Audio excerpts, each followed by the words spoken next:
I was making $500,000 in secret when my husband asked me for a divorce. He said he didn't want a wife who didn't work. Ethan placed the divorce papers on the kitchen table during breakfast. He didn't even look up from his phone. I need someone ambitious, he said flatly, not a stay-at-home wife playing with crayons all day. My crayons were a $380 professional illustration set and a drawing tablet I had paid for myself, but I just smiled and signed every page. See, for the past 6 years, I had been publishing children's books under a pen name, R.K. Bennett. Last year alone, I made $200,000 in royalties, and I was finalizing a streaming adaptation deal worth another $300,000 up front. Ethan had no idea. He never asked about my little hobby. 2 weeks after the divorce was finalized, he moved in with Vanessa. Vanessa had been my college roommate, the one who used to envy my apartment, my car, my husband. Now she had 2 out of 3. They even bought the house Ethan and I used to share. He never changed the locks. I still had my key, but I wasn't petty enough to use it. I didn't need to. I moved into a downtown penthouse with floor-to-ceiling windows and went back to working on my 7th book. 3 months passed in silence. Then, one Saturday at 6:04 a.m., my phone buzzed. Ethan. Can you take Lily today? Vanessa has a spa appointment and I have to work.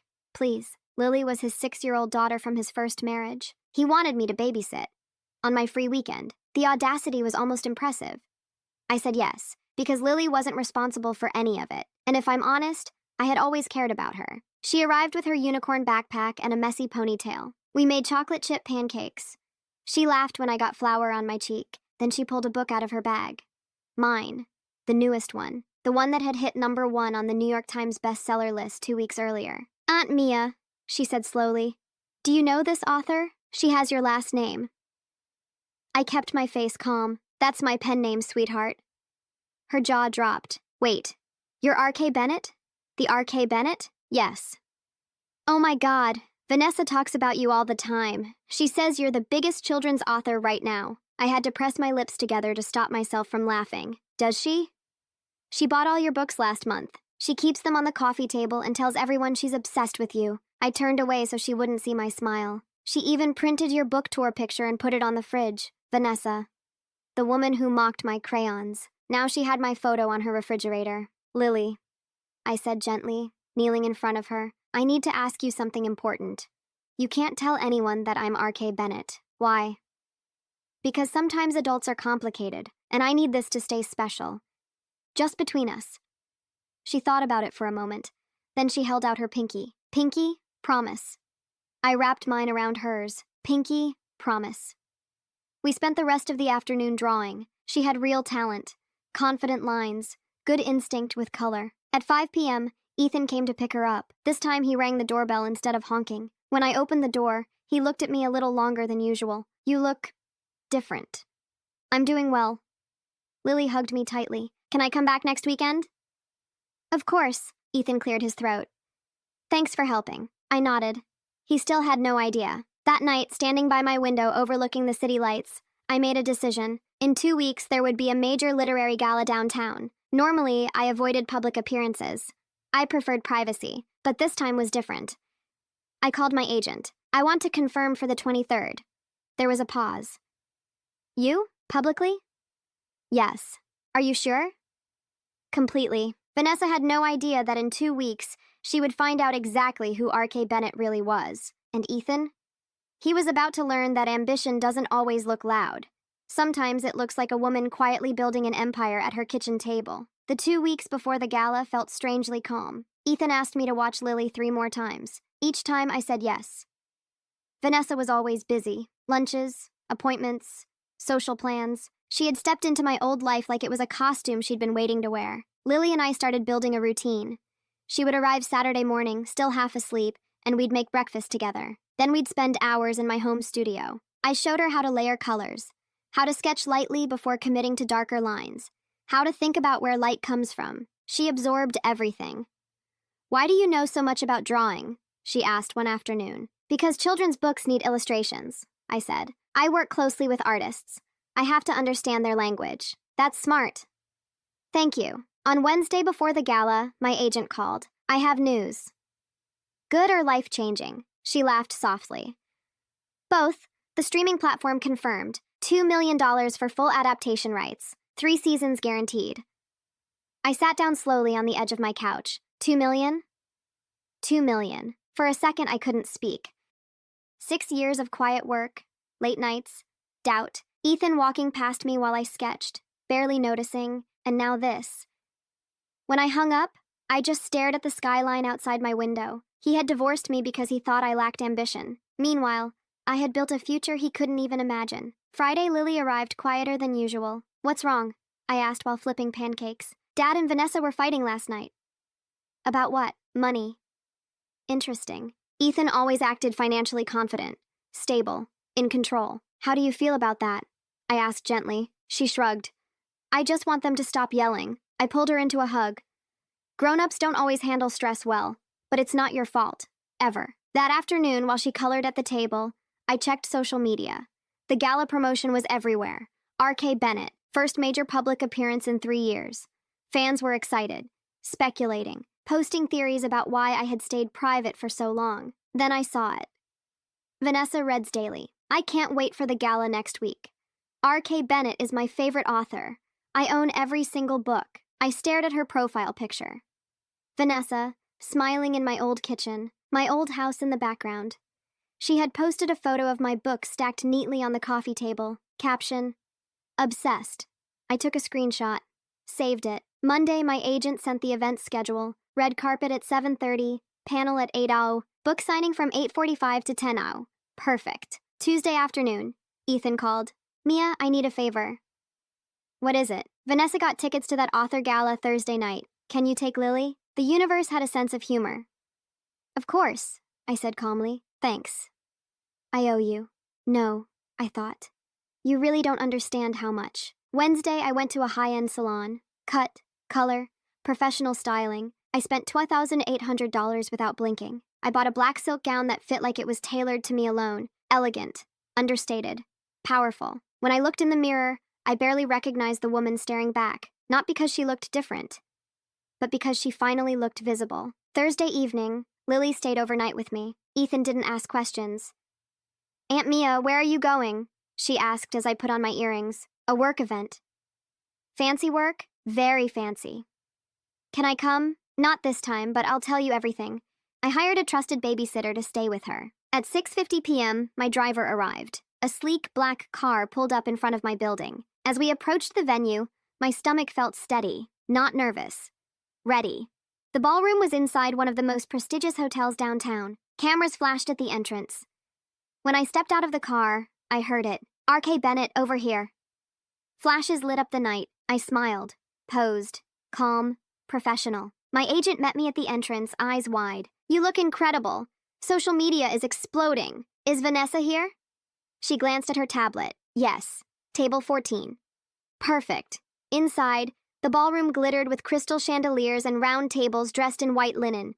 Hundreds of guests, authors, editors, fans, and at table 14, there she was. Vanessa wore a tight red dress and had her hair perfectly styled. She was laughing with 2 friends, a glass of champagne in her hand. She hadn't seen me yet. I moved backstage to wait for the panel to begin. At exactly 8 p.m., the moderator stepped onto the stage. Ladies and gentlemen, please welcome tonight's best-selling authors. The applause was loud. Then he said my name, R.K. Bennett. I walked out under the lights. I sat in the center seat, and I looked toward table 14. Vanessa was staring directly at me. At first, confusion, then recognition, then something else entirely. Her hand froze midair, champagne glass suspended inches from her lips. One of her friends whispered something to her. Vanessa didn't respond. She just kept staring. I gave her a small, polite wave. The moderator continued. For those who don't know, R.K. Bennett's series has sold over 18 million copies worldwide and was recently acquired for a multi-million-dollar streaming adaptation. The room erupted in applause. Except table 14. Vanessa's face had gone pale beneath her makeup. The moderator turned to me. You've been incredibly private over the years. Why step into the spotlight now? I smiled. It felt like the right time to stop hiding. I've built something I'm proud of. I think it's okay to be visible. Applause again. Vanessa still hadn't moved. The panel lasted an hour. I answered questions about creativity, about children, about resilience. Every few minutes, my eyes drifted back to table 14. She looked like someone watching her reality rearrange itself. When the moderator announced the book signing, the crowd immediately formed a long line. I took my seat at the signing table, and I waited. The line for the book signing stretched across the ballroom. Mothers holding copies with worn edges. Teachers. Young girls hugging books to their chests like they were treasure. I smiled at each one. Signed slowly. Made eye contact. This part was always real for me. It was never about revenge. It was about the readers. About the little girls who saw themselves in my characters. About the parents who told me my stories helped their children through difficult times. Then, about 40 minutes in, I saw her, Vanessa. She was standing alone in line. She held 3 of my books against her chest. Her friends were nowhere in sight. When she finally reached the table, her hands were shaking. "Mia," she said softly. "Hello, Vanessa," I replied in my calm, public voice. "Would you like them signed?" Her eyes filled instantly. "I didn't know." "I know you didn't. All this time." "Yes," she swallowed hard. "You never told anyone. You never asked." The people behind her in line shifted impatiently. "Who should I make them out to?" I asked, uncapping my pen. She hesitated. "Vanessa." I opened the first book, For Vanessa, who always appreciated dedication and creativity, R.K. Bennett. I signed the second, For Vanessa, thank you for your enthusiastic support, the third. For Vanessa, may you always recognize value when you see it. I closed the last book and slid them toward her. She read each dedication slowly. "This is cruel," she whispered. "This is honest." She looked like she wanted to argue, or cry, or both, but there were dozens of people watching, and I had a line waiting. "Next, please," I said gently. Vanessa stepped aside. She didn't look back. I continued signing for another hour, smiling, listening, thanking every reader sincerely, because this part mattered. When it was finally over, my agent handed me a bottle of water. "That woman in red," she said quietly. She looked like she'd seen a ghost. She kind of did. Friend, former roommate. And she married my ex-husband. My agent blinked. "Oh. Yeah." She let out a slow whistle. "You are terrifying in the most elegant way possible." I laughed softly. Before leaving, I checked my phone. 5 missed calls from Ethan. 3 texts. "We need to talk. Vanessa just told me everything. Call me back. Mia, please." I blocked his number. 2 minutes later, another message came from an unknown number. "I didn't know you were that successful. We can fix this." Blocked. I didn't feel anger. I didn't even feel satisfaction. Just clarity.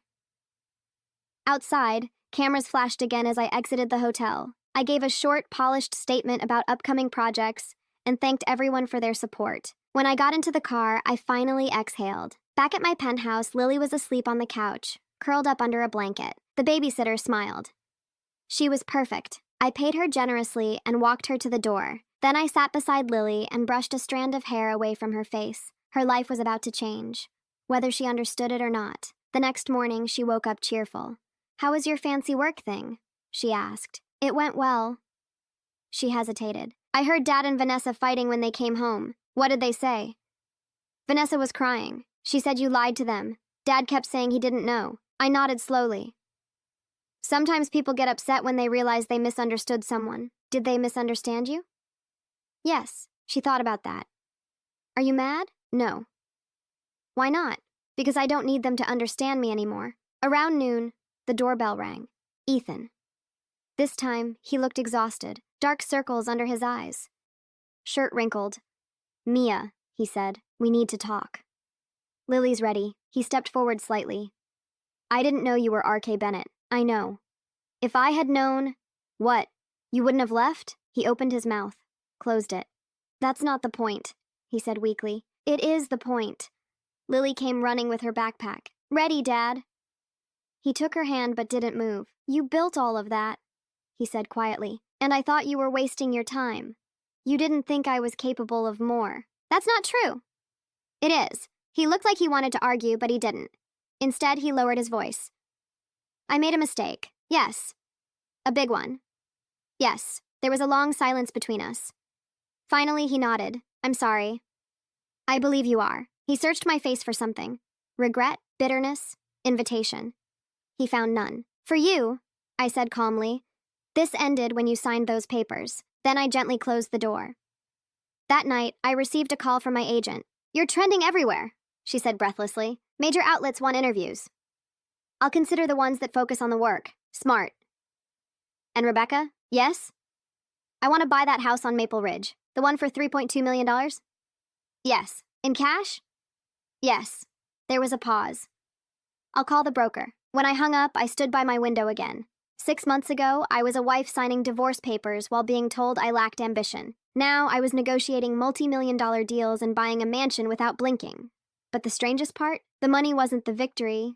The clarity was. The house on Maple Ridge closed 5 days later. I signed the final paperwork electronically while sitting barefoot in my penthouse, sunlight pouring across the hardwood floors. By the end of the week, I owned a 6-bedroom property with a private library, a studio filled with natural light, and a backyard big enough for Lily to run without worrying about traffic. 10 minutes away from the house Ethan now shared with Vanessa. Close enough to matter, far enough to breathe. I moved quickly. Professional movers, interior designer, custom bookshelves installed in the study, a separate art space built just for Lily, complete with a drafting table and neatly organized supplies. When she came over that Saturday, her eyes went wide. Is this a castle? It's just a house. It's huge. She walked slowly through the hallway, touching the walls like she wasn't sure they were real. Do you live here alone?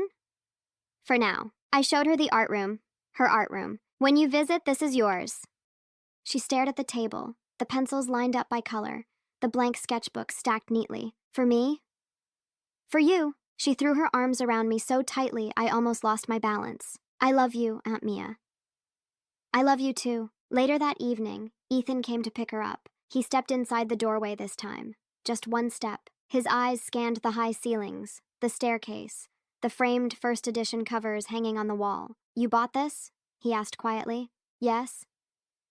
With the book money? Yes. He nodded slowly. I didn't know you were building something like this. That's because you never asked what I was building. He didn't argue. He just stood there, smaller than I remembered him. When he left, I felt lighter. Not because he saw it, but because I didn't care whether he did. A few days later, Vanessa showed up. Unexpected. No warning text. No call. Just her standing at my front door in jeans and a loose sweater, hair pulled back. No heavy makeup. Can we talk? She asked. About what? About everything. Lily was in the art room upstairs. I stepped outside and closed the door behind me. You have 5 minutes. She looked different, less polished, more tired. I didn't know, she said, about the books, about the money. I know. I thought you were just staying home. I was working. She wiped under her eye quickly. I was jealous of you in college, she admitted. You always had things together. People liked you. Things worked out for you. You slept with my husband. Her jaw tightened. I thought I won. And I didn't. There it was. No drama. Just truth.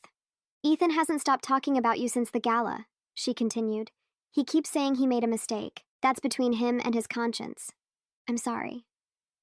I studied her face. For years I imagined this moment. Thought it would feel triumphant. It didn't.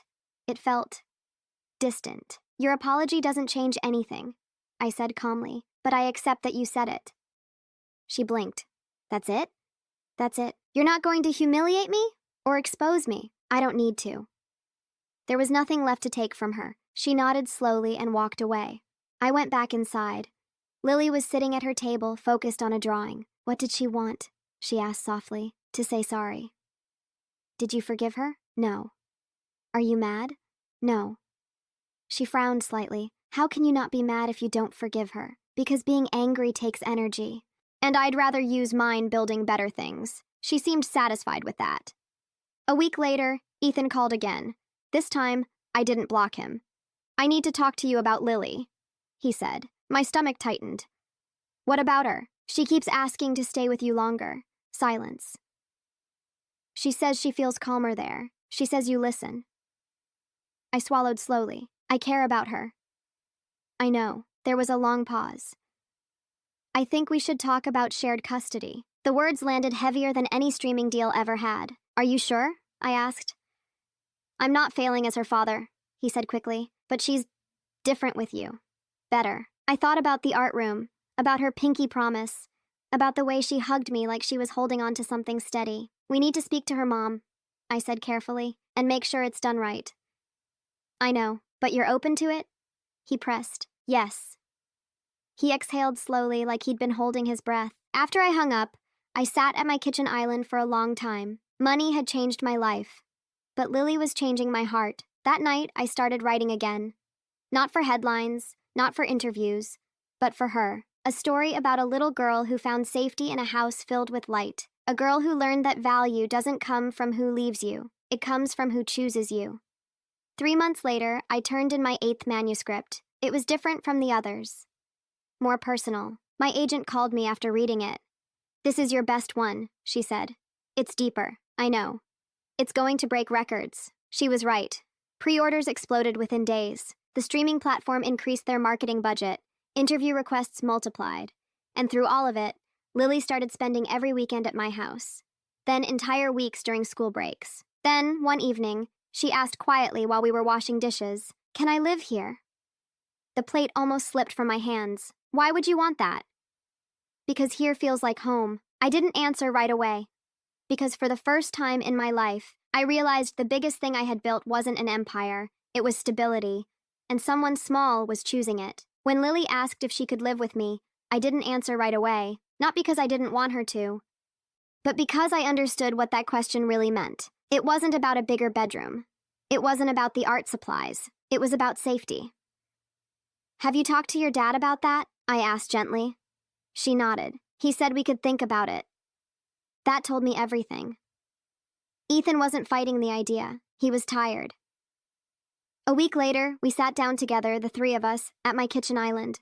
No lawyers yet, no paperwork, just honesty. Lily swung her legs under the chair, nervous but determined. "I love you, Dad," she said, "but I feel better here." Ethan looked like the words physically hurt him. "I know," he said quietly. He didn't argue. He didn't guilt her, and for the first time in a long time, I respected him for something. "We'll do this the right way," I said. Slowly. Over the next month, everything shifted. Lily's mother agreed to modify the arrangement. She admitted that Lily seemed happier and more focused lately. There was no fight. It was almost peaceful. Ethan started coming by once a week to take Lily to dinner. He never stepped fully into the house, always just the doorway, like he understood he no longer belonged inside. Meanwhile, my 8th book launched. 1 million copies in the first week. Industry record for children's fiction that year. The streaming platform wired the second installment of my deal. Interviews flooded in, Forbes, national morning shows, podcasts. I accepted a few, but only ones that focused on the work, not the divorce, not the drama. One evening, after Lily had officially moved in, she stood in her new bedroom staring at the pale pink walls. "So I really live here now?" "Yes. For good?" "For good." She hugged me so tight I felt it in my ribs. "Can I call you Mom?" My throat closed for a second. "You can call me whatever feels right." She pulled back, serious. "I want to call you Mom." I nodded. "Then you can." Downstairs, my phone buzzed. "Ethan." "I heard the numbers," he said when I answered. 1 million copies."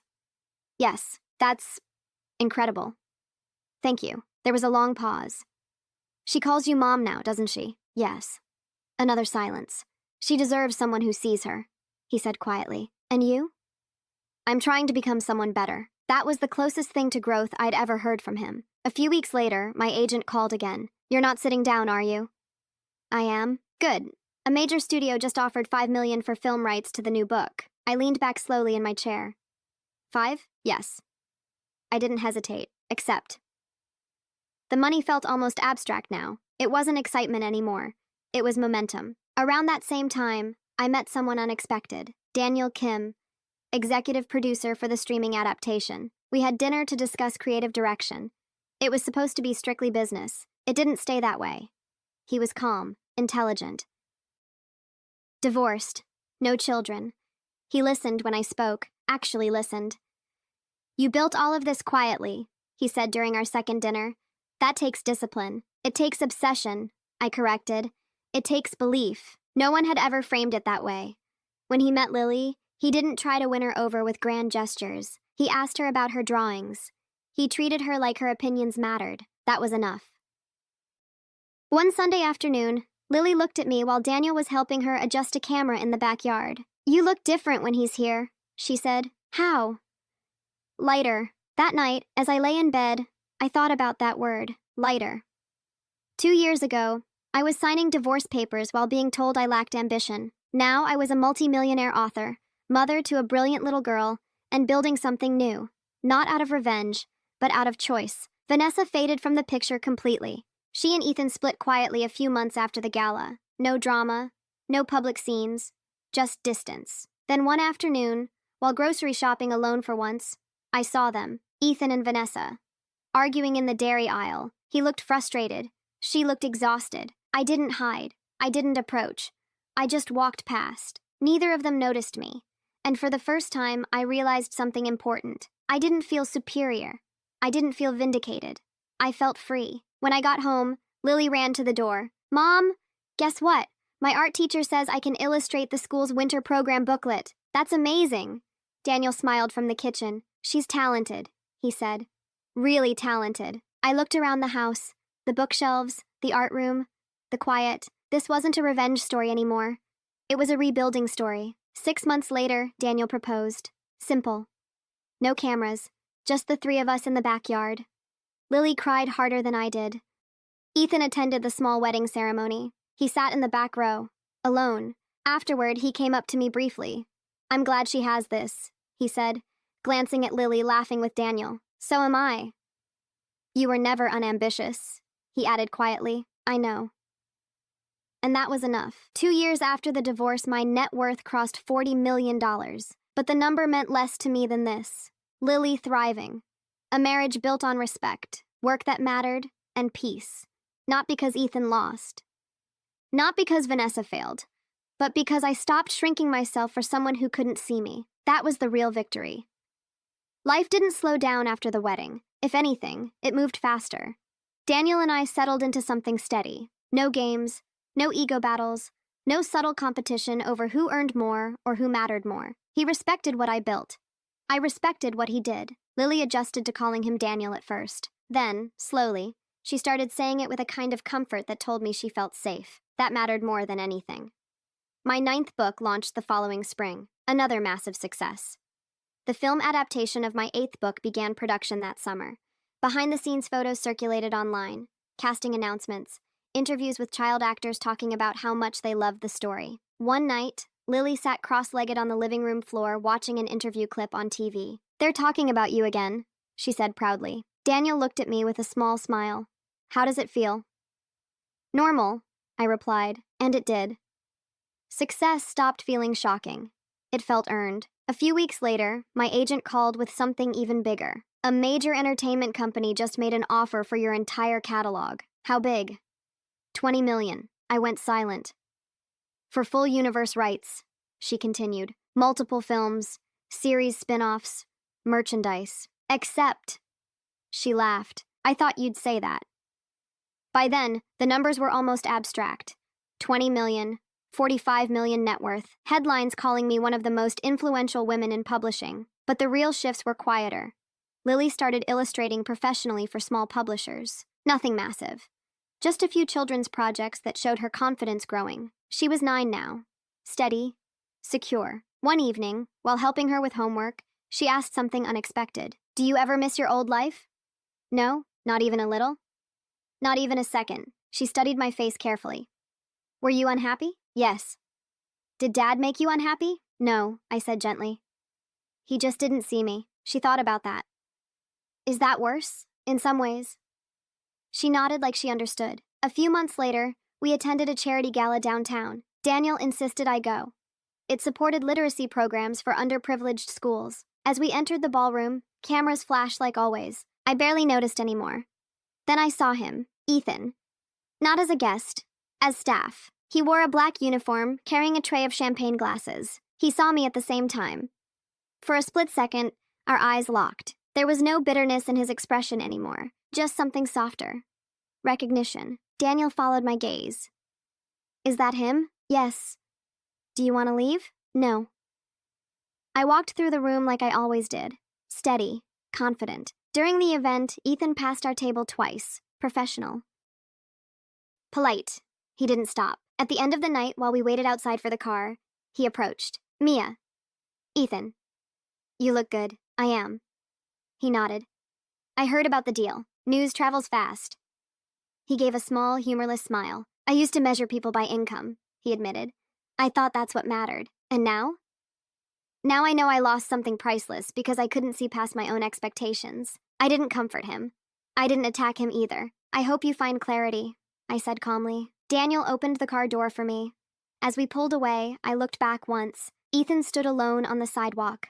Not ruined, not destroyed, just living the consequences of his own blindness. When we got home, Lily was awake, waiting up. Did you see Dad?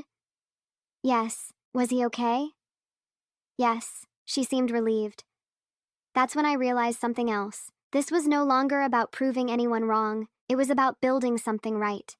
2 years later, another milestone. A national award for lifetime contribution to children's literature. I was only in my 30s. Standing on that stage, holding the award, I looked out at the audience. Daniel in the front row, Lily beside him, clapping so hard her hands turned pink. I didn't talk about my divorce. I didn't mention betrayal. I talked about belief, about building quietly, about how sometimes the loudest ambition is the one no one sees coming. Afterward, Lily hugged me tightly. I'm proud of you, Mom. I'm proud of you too. Years earlier, I signed divorce papers while being told I wasn't ambitious enough. Now I stood in rooms full of people who respected my work, not because I humiliated anyone, not because I exposed secrets, but because I never stopped building. Even when no one was watching, that was the difference. Not revenge, not money, not fame, self-worth. And once you truly see your own value, no one can take it from you. Success has a strange way of rewriting how people remember you. 3 years after the divorce, articles no longer introduced me as the author who shocked her ex-husband. Now it was Mia Harper, publishing powerhouse, the creative force behind a $60 million children's franchise. The narrative had shifted, and I hadn't said a single cruel word publicly about Ethan or Vanessa. That was intentional. Lily was 12 when the first full-length film adaptation premiered. We attended the red carpet together. She wore a soft blue dress and refused heavy makeup. She wanted to look like herself. Daniel stood between us, calm as always. When photographers called my name, I pulled Lily closer. She inspired this one, I told a reporter simply, and it was true. The film was based on the book I wrote the year she moved in, a story about a girl who finds a home not because she's rescued, but because she's chosen. After the premiere, Lily leaned against me in the car. Dad texted, she said. What did he say? He said he's proud. Good. She hesitated. Are you? Of him? Yeah, I thought carefully. I'm proud that he didn't fight when you needed something different. That takes growth. She nodded. That was enough for her. Ethan had stabilized his life over the years. A smaller job, fewer big plans, more humility. He still saw Lily regularly. He never crossed boundaries. He never made scenes. Sometimes regret makes people quieter. Vanessa had moved across the country long ago. Once I received a short email from her. No drama, no jealousy. Just a simple update about starting over in a new city. I replied with 2 polite sentences wishing her well. That was the end of it. My 10th book became the fastest-selling children's novel of the decade. By then, the money was irrelevant. I had investments, a foundation supporting arts programs in public schools, scholarships in Lily's name. We weren't just earning. We were giving. One Sunday afternoon, Lily sat with me in the backyard. Do you ever think about what would have happened if Dad never left? She asked. Yes. What? I would have kept writing. But I don't think I would have grown. Because you were shrinking? She was sharper than most adults. Yes. She leaned her head against my shoulder. I'm glad he left. It sounded harsh, but it wasn't. It was honest. Daniel joined us with lemonade. You two look serious.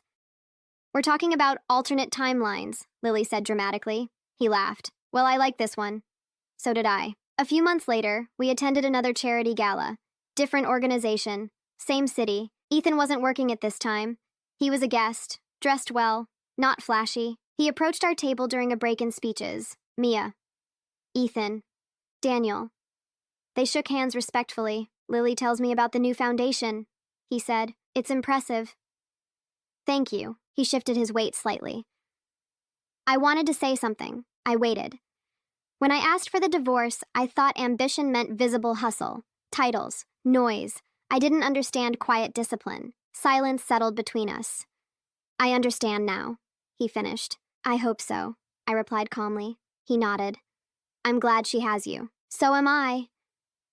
This time, when he walked away, there was no heaviness, no unfinished sentence hanging in the air, just closure. That night, Lily stood in front of the mirror brushing her hair. Do you think I'll ever be as successful as you? She asked. You don't need to be as successful as me. But what if I want to? Then build something because you love it, not because you want someone else to regret underestimating you. She met my eyes in the reflection. Did you build all this because of Dad? No, I said firmly. I built it despite him. There's a difference. Years later, when Lily graduated high school, valedictorian, scholarship recipient, confident and kind, I watched her walk across that stage knowing something deep and steady. The empire mattered. The awards mattered. But this was legacy. Daniel squeezed my hand. She's going to change the world. She already has. After the ceremony, Ethan approached us quietly. She gets that strength from you, he told me. No, I said gently.